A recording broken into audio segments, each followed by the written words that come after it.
Hey everybody, this is David, and this is going to be a video to people who want some recommendations on what to watch either on Blu-ray or on the movie theaters right now that I think are worth watching.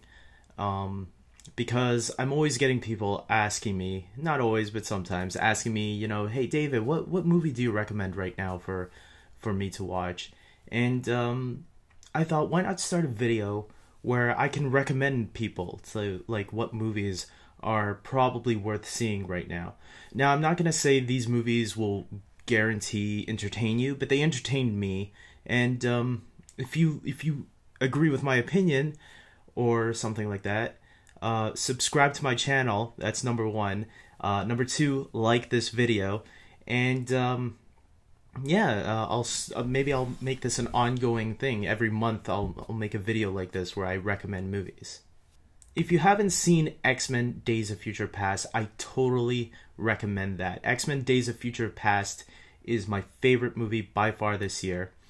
And I think if you weren't an X-Men fan before, which you should have been because there's been some pretty good X-Men movies, if you haven't been one before, though, I think this one might win you over. So try checking that one out. I'd also say Edge of Tomorrow is really good. I didn't think that one was going to be as good as it was. And I actually wasn't going to check that one out. But after checking it out, I was pleasantly surprised because the movie has a lot more comedy than I thought it was going to have. It's not a flat-out comedy. It's more of a sci-fi, but with comedy mixed into it. And so it was a totally different film.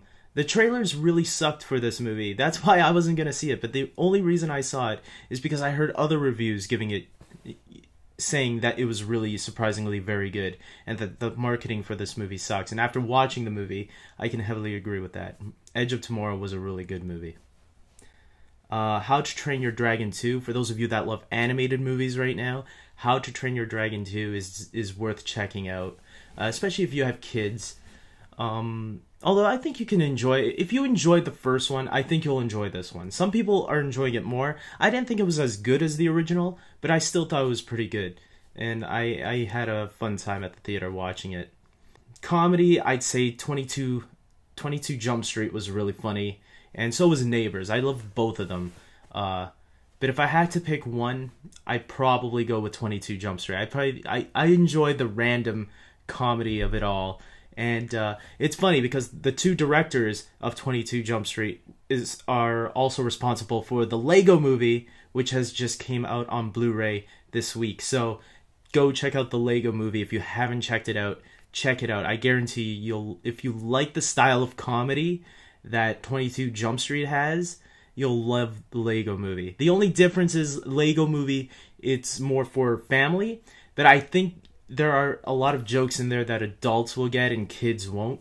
It's one of those type of animated films. So I think like adults and kids will take different jokes from that and enjoy it on different levels.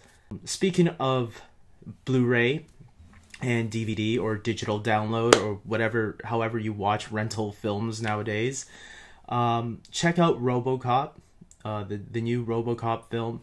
I thought it was pretty cool. I don't think it was amazing, but as someone who was never really a fan of the original Robocop movies, even though I saw all three of them again recently, and okay, the original one was pretty good, the second one was alright, third one was a piece of crap, but the new one, I'd say, is on the level of the original one, but it's obviously not as violent. But it's a fun, entertaining film, and seeing a different perspective on that character. I'd also say check out NonStop also with Liam Neeson. Liam Neeson is badass. I have been a huge fan of his for a long time, ever since some Star Wars fans are gonna hate me probably, but ever since Star Wars Episode 1, The Phantom Menace, that's where I remember I was first exposed to Liam Neeson and his acting abilities, and ever since then I've been a fan of his. So the Taken movies are really the movies that are really setting this trend with him being in his own films, kicking ass alone. So if you love Taken or Unknown or The Grey, to me, The Grey was the weakest of all of his, but NonStop is a lot of fun. It gets very Die Hard-ish towards the end. What I mean by that, it goes over the top, but it's a lot of fun, and you guys might like it. So check that one out. Other than that, any other movies that I haven't mentioned, it's not that they're bad, it's just that I think they could be wait till Blu-ray, when they come out on Blu-ray, to check out, or maybe they're skippable. So that's for all of you guys to decide, however you feel about the rest of the films that I did not mention that came out this year, either on Blu-ray or in theaters. So have a good weekend, guys, and have a good month. And if you guys like this video, I'll do this again next month and see how it goes. Okay? Take care.